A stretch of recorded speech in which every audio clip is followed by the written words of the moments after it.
जय श्री सीताराम। जय राधे श्याम। राधे राधे। जय श्री कृष्णा। कैसे हैं आप सब? आशा करते हैं कि आप सब ठीक ही होंगे। ऐसे भगवान बांके बिहारी की कृपा आप सब के ऊपर बनी रहे। मैं पंडित राजेश तिवारी निर्मोही आपके बीच में उपस्थित हूं एक बहुत सुंदर जानकारी के साथ, और आशा करता हूं कि ये जानकारी आप सभी बंधुओं को, माताओं बहनों को बहुत पसंद आएगी। ये जानकारी कोई नई तो नहीं है, लेकिन फिर भी बहुत अच्छी है। आज मेरे पास एक बहन ने फोन किया। खैर, मैं उसे पहचानता भी नहीं हूं। वो कहाँ से थी मैंने पूछा भी नहीं। बस राधे राधे हुआ। और उन बहन जी ने एक मुझसे प्रश्न किया, और प्रश्न में कहीं ना कहीं मुझे एक अजीब सा दर्द भी महसूस हुआ, एक स्त्री जाति का। जैसा कि उन्होंने मुझसे पूछा कि महाराज जी, मेरे पास तो आपका नंबर नहीं था, लेकिन अभी दोपहर में आपने एक वीडियो अपलोड किया, जाकी रही भावना जैसी, उस पर स्क्रीन पर आपका नंबर आया, तो मैंने आपसे कांटेक्ट किया। हमने कहा बहुत अच्छी बात है, बताएं मेरे लायक जो भी सेवा है। तो उन्होंने ये कहा, महाराज जी जैसे देवी सीता जी के बारे में आपने बताया, अग्नि परीक्षा क्यों की गई, तो मेरे मन में भी कहीं ना कहीं ये प्रश्न था कि स्त्री जाति के साथ में हमेशा अन्याय ही हुआ है। लेकिन जब आपके उस वीडियो को मैंने देखा तो हमें ये एहसास हुआ कि हाँ, वो वाकई में लीला थी, और राम जी की लीला का कोई भी पार नहीं पा सकता। तो महाराज जी, आज मेरे मन में एक शंका और हुई है, जिसमें स्त्री जाति का ही एक वृतांत आता है। महर्षि गौतम और उनकी पत्नी अहिल्या। जैसा कि अहिल्या के साथ में छल हुआ, देवराज इंद्र महर्षि गौतम का रूप बना करके पधारे, और देवी अहिल्या के साथ में उन्होंने अपनी माया से स्वरूप को बदले हुए छल किया। तो इसमें अहिल्या का दोष क्या था? आज तक लोग फोन पर कहीं कहीं पागल बन जाते हैं, किसी की आवाज में कोई दूसरा बोल देता है, और कहीं कहीं ऐसा भी होता है कि एक चेहरे के दो व्यक्ति मिल जाते हैं, हम शक्ल। तो महाराज गौतम ऋषि तो संत थे, उनके हूबहू शक्ल में इंद्र जी पधारे। तो इसमें अहिल्या की क्या गलती है? हो सकता है वो नींद में रही हो या ना ध्यान दिया हो, ये भी तो हो सकता है। बात हमें बहुत अच्छी लगी, और वाकई में बड़ा आनंद आता है जब कोई ऐसे प्रश्न करता है। तो बाकी तो करने वाले तर्क के कुतर्क भी करते हैं। श्रवण कुमार के बाप का नाम बताओ, फिर राजा दशरथ के नाना का नाम बताओ, वशिष्ठ जी के परदादा का नाम बताओ। भाई कोई उनका भी मामला होगा, कहीं रजिस्ट्री वजिस्ट्री करवाना होगा, बैनामा लेना होगा वशिष्ठ जी का। खैर, वो उनकी हेडक है। और आनंद तब आता है मेरे बंधुओं, प्रश्न भी दो तरह के होते हैं। एक होता है निवेदात्मक, जो किसी चीज को जानने के लिए किया जाए, और एक होता है परीक्षात्मक, जो कि परीक्षा लेने के लिए किया जाए। तो जो आनंद परीक्षात्मक प्रश्न में किसी को नहीं आता, जितना आनंद निवेदात्मक प्रश्न में आता है। जो किसी चीज को जानने की दृष्टि से किया जाए, उसका कुछ अलग ही अपना आनंद होता है। मैंने हंस के कहा, बहन जी बात में तो आपके दम है, बहुत अच्छी बात आपने की। आप ये जानना चाहती हैं कि उसमें अहिल्या का दोष क्या था। गौतम जी तो संत थे, इतना तो सोचने समझने की सामर्थ्य सबके अंदर होती है, तो उनको अपनी पत्नी को श्राप नहीं देना था,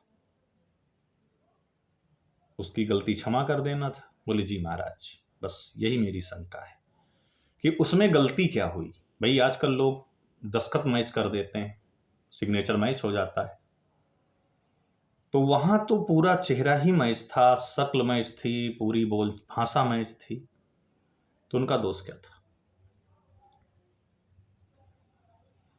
मेरे भाई बहनों, कथा आपको विदित है, महर्षि गौतम की पत्नी अहिल्या बहुत सुंदर थी और देवराज इंद्र की नियति खराब गई उस महिला के ऊपर, और उन्होंने उनको पाने की लालसा से चंद्रमा को भी साथ में लिया।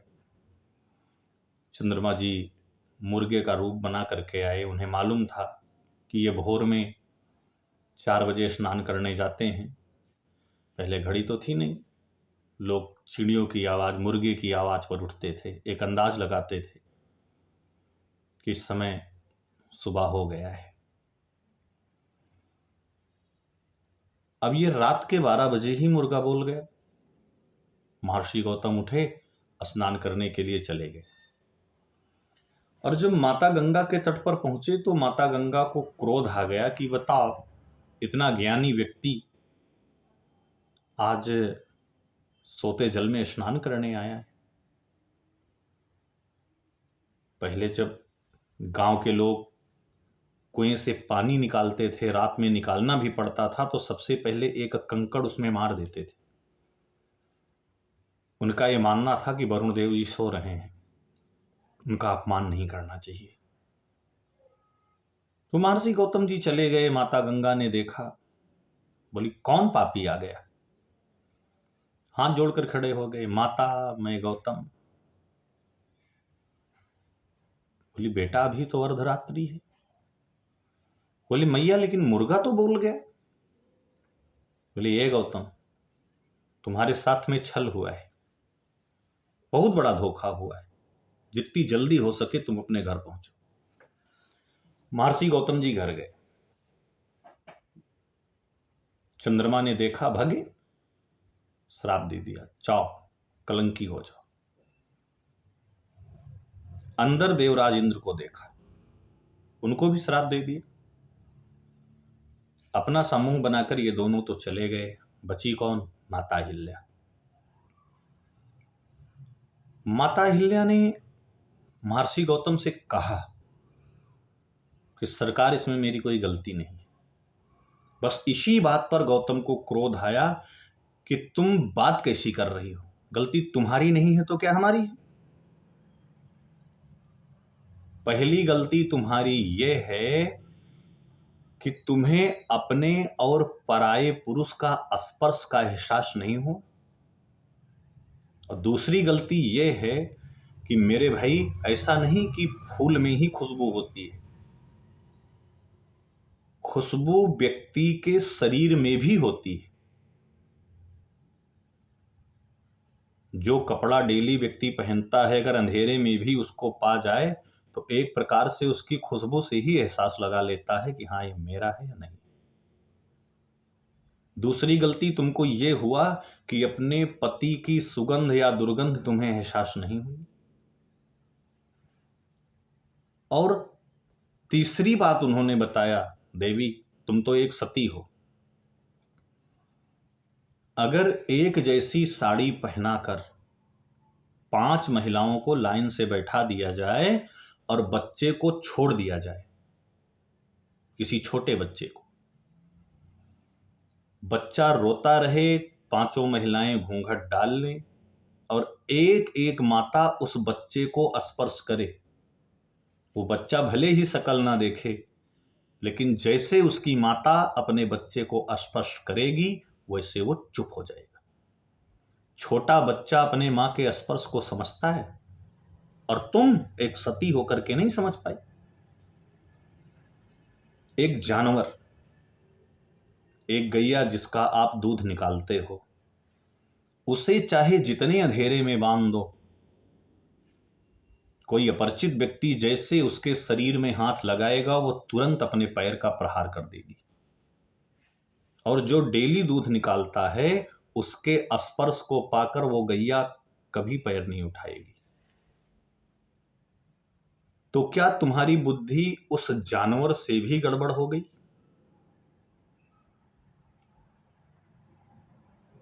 आप कहती हो कि हम समझ नहीं पाए। एक खड़ाऊं पादुका यानी चप्पल जो व्यक्ति डेली पहनता है, जैसे उस पर पैर रखता है तैसे तुरंत पता चल जाता है कि यह चप्पल मेरा नहीं है। और तुम एक साधारण महिला नहीं हो देवी अहिल्या, तुम एक सती हो। जब तुम्हारी मति में पत्थर पड़ गया तो साधारण महिलाओं को तो पड़ ही जाना चाहिए। इसी बात पर उन्हें क्रोध आया और श्राप दे दिया कि जाओ, जब तुम्हारी मति में पत्थर पड़ गया है तब तुम पत्थर की ही हो जाओ। और सबसे बड़ा क्रोध उन्हें इस बात पर आया कि महर्षि गौतम ने तो इंद्र को श्राप दे दिया, लेकिन तुम्हारे मुंह से एक बार उसके प्रति कोई शब्द भी नहीं निकला जिससे ये लगे कि तुम उसके विरोध में हो। एक शब्द तुमने क्यों नहीं बोला? तुम्हें बोलना चाहिए था, और नहीं बोला तो उसका परिणाम भुगतो, तुम पत्थर की हो जाओ। और बाद में जब थोड़ा सा क्रोध शांत हुआ, दया आई। बोले देवी चाहो तुम पत्थर की जरूर बनोगी, लेकिन तुम्हें भगवान राम का दर्शन होगा और उसी दर्शन से तुम्हारी मुक्ति हो जाएगी। यही गलती माता अहिल्या की थी कि उन्होंने अपने पराये का पहचान नहीं किया। अगर वीडियो पसंद आया हो तो इसको लाइक करें, शेयर करें और चैनल को अधिक से अधिक सब्सक्राइब करें। जय श्री सीताराम।